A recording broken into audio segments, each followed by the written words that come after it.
Lunch అయ్యే వరకు time అడిగింది కదా, ఏం చేస్తుందో చూద్దాం.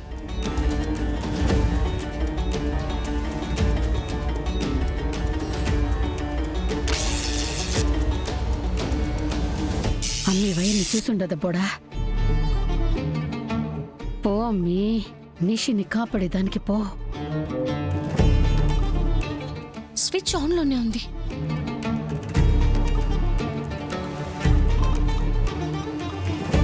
హే నిషి, నిషి, నిషి అక్కడ వైర్ ఉంది చూసుకో. హే, హప్. నిషి, నిషి,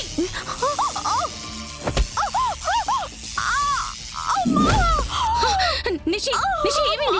నిషి, నిషి, నిషి, నిష్కా, నిష్కా కూర్చో. నిషి, ఏమైంది? ఏమైంది నిషి? అమ్మా నిషి, ఏమైందమ్మా? పో. అయ్యో అమ్మే, అమ్మే ఏమైండదమ్మే? నిషి, నిషి ఏమైంది? నిషి, అమ్మే, ఏమైంది? ఒకసారి తగిలిందా? అమ్మే, ఎక్కడ తగిలింది? ఏమైందమ్మే? చెప్పు నిషి.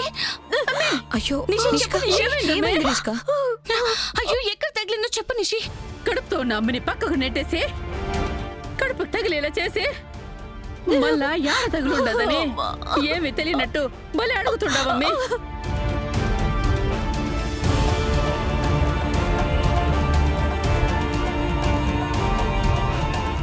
ఏం మాట్లాడుతున్నారు అత్తయ్య? నిషి అసలు కడుపుతోనే ఉంది కదా జగదాత్రి. అలాంటిది నిషిని ఎందుకు తోసేశాం? డాక్టర్ నిషిని జాగ్రత్తగా ఉండమని మరీ మరీ చెప్పారు కదా. ఇంత పని ఎందుకు చేసావు జగదాత్రి? ఎందుకు నిషికని తోసావు? ఎందుకని ఇంకా అడుగుతా ఉండవేందమ్మే? ఆ అమ్మి కంటే ముందు నిషిక తల్లి కాబోతోందని కడుపు మొంటతోనే ఇట్ట చేసుండది. మీ ఆనందంగా ఉండడం చూడలేక నాకు బిడ్డ పుడితే మీరు మాకు ఎక్కడ దగ్గర అయిపోతారో, ఆస్తి మాకు రాసిస్తారేమో అన్న భయంతో ఇలా చేశారక్క. యువరాజ్, ధాత్రి గురించి తప్పుగా మాట్లాడకు.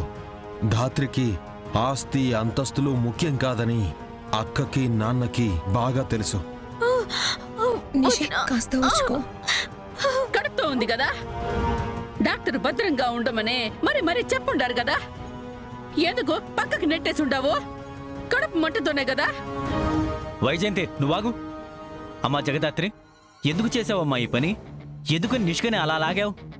మావి గారు, నిషిక చూసుకోకుండా స్విచ్ బోర్డ్ లో పెట్టిన వైర్ మీద కాలు వేయబోతే నిషిని ఆపడానికి నెట్టాను మావి గారు. ఏం వైరు? ఏ స్విచ్ బోర్డ్ అమ్మి? అదిగో అక్కడ.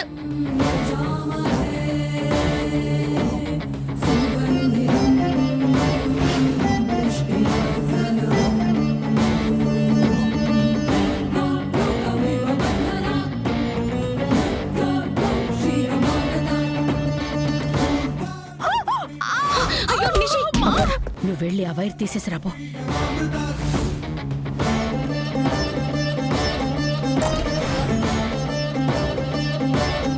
వైరా ఎక్కడుంది జగదాత్రి? మాకెవరు కనిపించడం లేదే.